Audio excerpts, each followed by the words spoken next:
Praise the Lord.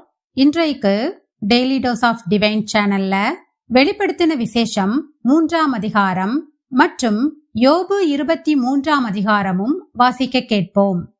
கர்த்தாவே, உம்முடைய வேதத்திலுள்ள அதிசயங்களை பார்க்கும்படிக்கு எங்கள் இருதயத்தின் கண்களை திறந்தருளும் சுவாமி. ஆமேன். வெளிப்படுத்தின விசேஷம் 3ஆம் அதிகாரம். சர்தை சபையின் தூதனுக்கு நீ எழுத வேண்டியது என்னவெனில், தேவனுடைய 7 ஆவிகளையும் 7 நட்சத்திரங்களையும் உடையவர் சொல்லுகிறதாவது: உன் கிரியைகளை அறிந்திருக்கிறேன். நீ உயிருள்ளவனென்று பெயர் கொண்டிருந்தும் செத்தவனாயிருக்கிறாய். நீ விழித்துக் கொண்டு சாகிறதற்கு ஏதுவாயிருக்கிறவைகளை ஸ்திரப்படுத்து. உன் கிரியைகள் தேவனுக்கு முன் நிறைவுள்ளவைகளாக நான் காணவில்லை. ஆகையால் நீ கேட்டு பெற்றுக்கொண்ட வகையை நினைவு கூர்ந்து அதை கைக்கொண்டு மனந்திரும்பு. நீ விழித்திராவிட்டால் திருடனைப் போல் உன்மேல் வருவேன். நான் உன்மேல் வரும் வேளையை அறியாதிருப்பாய். ஆனாலும் தங்கள் வஸ்திரங்களை அசுசிப்படுத்தாத சில பேர் சர்தையிலும் உனக்குண்டு. அவர்கள் பாத்திரவான்களானபடியால் வெண் வஸ்திரம் தரித்து என்னோடே கூட நடப்பார்கள். ஜெயம் கொள்ளுகிறவன் அவனோ அவனுக்கு வெண் வஸ்திரம் தரிப்பிக்கப்படும். ஜீவ புஸ்தகத்திலிருந்து அவனுடைய நாமத்தை நான் கிறுக்கி போடாமல் என் பிதா முன்பாகவும் அவருடைய தூதர் முன்பாகவும் அவன் நாமத்தை அறிக்கையிடுவேன். ஆவியானவர் சபைகளுக்கு சொல்லுகிறதை காதுள்ளவன் கேட்க கடவன் என்று எழுது. பிலதெல்பியா சபையின் தூதனுக்கு நீ எழுத வேண்டியது என்னவெனில், பரிசுத்தமுள்ளவரும் சத்தியமுள்ளவரும் தாவீதின் திறவுகோலை உடையவரும் ஒருவரும் பூட்டக்கூடாதபடிக்கு திறக்கிறவரும் ஒருவரும் திறக்க கூடாதபடிக்கு பூட்டுகிறவருமாயிருக்கிறவர் சொல்லுகிறதாவது: உன் கிரியைகளை அறிந்திருக்கிறேன்.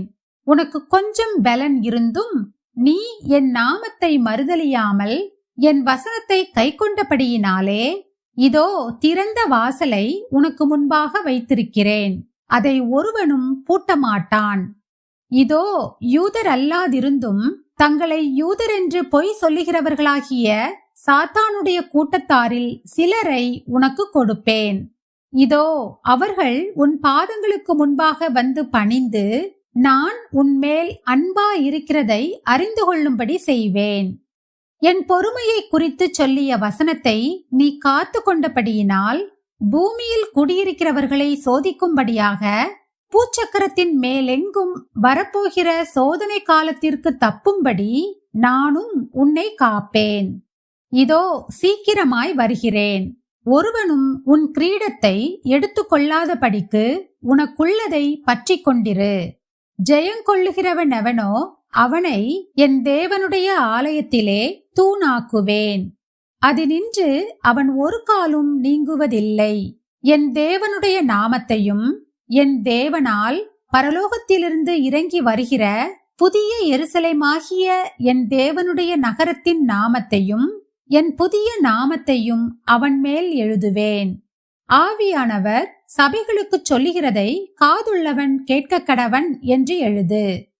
லவோதிக்கேயா சபையின் தூதனுக்கு நீ எழுத வேண்டியது என்னவெனில், உண்மையும் சத்தியமும் உள்ள சாட்சியும் தேவனுடைய சிருஷ்டிக்கு ஆதியுமாயிருக்கிற ஆமேன் என்பவர் சொல்லுகிறதாவது: உன் கிரியைகளை அறிந்திருக்கிறேன். நீ குளிரும் அல்ல அனலும் அல்ல. நீ குளிராயாவது அனலாயாவது இருந்தால் நலமாயிருக்கும். இப்படி நீ குளிருமின்றி அனலுமின்றி வெதுவெதுப்பாயிருக்கிறபடியினால் உன்னை என் வாயினின்று வாந்தி பண்ணி போடுவேன். நீ நிர்பாகியமுள்ளவனும் பரிதபிக்கப்படத்தக்கவனும் தரித்திரனும் குருடனும் நிர்வாணியுமாயிருக்கிறதை அறியாமல் நான் ஐஸ்வர்யவான் என்றும் திரவிய சம்பன்னன் என்றும் எனக்கு ஒரு குறைவும் இல்லை என்றும் சொல்லுகிறபடியால், நான் நீ ஐஸ்வர்யவான் ஆகும்படிக்கு நெருப்பிலே புடமிடப்பட்ட பொன்னையும் உன் நிர்வாணமாகிய அவலட்சணம் தோன்றாதபடிக்கு நீ உடுத்திக் கொள்வதற்கு வெண் வஸ்திரங்களையும் என்னிடத்திலே வாங்கிக் கொள்ளவும், நீ பார்வையடையும்படிக்கு உன் கண்களுக்கு கலிக்கம் போடவும் வேண்டுமென்று உனக்கு ஆலோசனை சொல்கிறேன். நான் நேசிக்கிறவர்கள் எவர்களோ அவர்களை கடிந்து கொண்டு சிட்சிக்கிறேன். ஆகையால் நீ ஜாக்கிரதையாயிருந்து மனந்திரும்பு. இதோ வாசற்படியிலே நின்று தட்டுகிறேன். ஒருவன் என் சத்தத்தை கேட்டு கதவை திறந்தால் அவனிடத்தில் நான் பிரவேசித்து அவனோடே போஜனம் பண்ணுவேன், அவனும் என்னோடே போஜனம் பண்ணுவான். நான் ஜெயங்கொண்டு என் பிதாவினுடைய சிங்காசனத்திலே அவரோடே கூட உட்கார்ந்தது போல ஜெயங்கொள்கிறவன் எவனோ அவனும் என்னுடைய சிங்காசனத்தில் என்னோடே கூட உட்காரும்படிக்கு அருள் செய்வேன். ஆவியானவர் சபைகளுக்கு சொல்லுகிறதை காதுள்ளவன் கேட்க கடவன் என்று எழுது என்றார். யோபு 23ஆம் அதிகாரம். யோபு பிரதித்திரமாக, இன்றைய தினமும் என் அங்கலாய்ப்பு முரண்டுத்தனமாக எண்ணப்படுகிறது. என் தவிப்பை பார்க்கிலும் என் வாதை கடினமானது. நான் அவரை எங்கே கண்டு சந்திக்கலாம் என்பதை அறிந்தால் நலமாயிருக்கும். அப்பொழுது நான் அவர் ஆசனத்துக்கு முன்பாக வந்து சேர்ந்து என் நியாயத்தை அவருக்கு முன்பாக வரிசையாய் வைத்து காரியத்தை ரூபிக்கும் வார்த்தைகளால் என் வாயை நிரப்புவேன். அவருடைய மறுமொழிகளை நான் அறிந்து அவர் எனக்கு சொல்வதை உணர்ந்து கொள்ளுவேன். அவர் தம்முடைய மகா வல்லமையின்படியே என்னோடே வழக்காடுவாரோ? அவர் அப்படி செய்யாமல் என் மேல் தயை வைப்பார். அங்கே சன்மார்க்கன் அவரோடே வழக்காடலாம். அப்பொழுது என்னை நியாயம் தீர்க்கிறவரின் கைக்கு என்றைக்கும் நீங்களாய் தப்புவித்துக் கொள்வேன். இதோ நான் முன்னாக போனாலும் அவர் இல்லை, பின்னாக போனாலும் அவரை காணேன். இடதுபுறத்தில் அவர் கிரியை செய்தும் அவரை காணேன், வலதுபுறத்திலும் நான் அவரை காணாதபடிக்கு ஒளித்திருக்கிறார். ஆனாலும் நான் போகும் வழியை அவர் அறிவார். அவர் என்னை சோதித்த பின் நான் பொன்னாக விளங்குவேன். என் கால்கள் அவர் அடிகளை பற்றி பிடித்தது. அவருடைய நெறியை விட்டு நான் சாயாமல் அதை கை கொண்டேன்.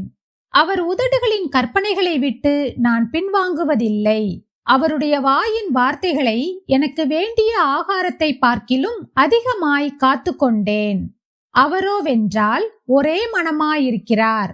அவரை திருப்பத்தக்கவர் யார்? அவருடைய சித்தத்தின்படியெல்லாம் செய்வார். எனக்கு குறித்திருக்கிறதை அவர் நிறைவேற்றுவார். இப்படிப்பட்டவைகள் இன்னும் அநேகம் அவரிடத்தில் உண்டு. ஆகையால் அவருக்கு முன்பாக கலங்குகிறேன். நான் சிந்திக்கிற போது அவருக்கு பயப்படுகிறேன். தேவன் என் இருதயத்தை இளக்கரிக்க பண்ணினார். சர்வ வல்லவர் என்னை கலங்க பண்ணினார். அந்தகாரம் வராததற்கு முன்னே நான் சங்கரிக்கப்படாமலும் இருளை அவர் எனக்கு மறைக்காமலும் போனதினால் இப்படி இருக்கிறேன். நாம் ஜெபிப்போம்.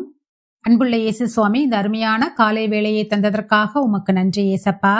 இதோ வாசற்படியிலே நின்று தட்டுகிறேன். ஒருவன் என் சத்தத்தை கேட்டு கதவை திறந்தால் அவனிடத்தில் நான் பிரவேசித்து அவனோடே போஜனம் பண்ணுவேன், அவனும் என்னோடே போஜனம் பண்ணுவான் என்று நாங்கள் இன்றைக்கு வாசிக்க கேட்டபடி எங்கள் ஒவ்வொருவருடைய மனக்கதவையும் நீர் தினமும் தட்டிக்கொண்டே இருக்கிறீரப்பா.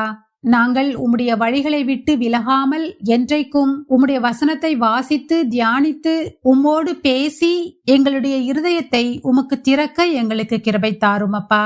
வாசிக்கிற வசனங்கள் ஒவ்வொன்றும் கர்த்தாவே வெறுமையாய் திரும்பாமல் எங்கள் இருதயத்திற்குள்ளே அது கிரியை செய்து ஒரு மாற்றத்தை வரப்பண்ண வேண்டுமாறு ஜெபிக்கிறேன் அப்பா. என்றைக்கும் நாங்கள் உம்மிடத்திலே சேர்ந்து உம்முடைய பிள்ளைகளாக வாழ எங்களுக்கு கிருபை தாங்க. இயேசு கிறிஸ்து மூலமாக ஜெபம் கேளும் எங்கள் ஜீவனுள்ள நல்ல பிதாவே, ஆமேன். என் ஆத்துமாவே கர்த்தரை ஸ்தோத்திரி, என் முழு உள்ளமே அவருடைய பரிசுத்த நாமத்தை ஸ்தோத்திரி. என் ஆத்துமாவே கர்த்தரை ஸ்தோத்திரி, கர்த்தர் செய்த சகல உபகாரங்களையும் மறவாதே. ஆமேன், ஆமேன். நாம் அடுத்த நாள் வேத வாசிப்பில் சந்திப்போம். God bless you.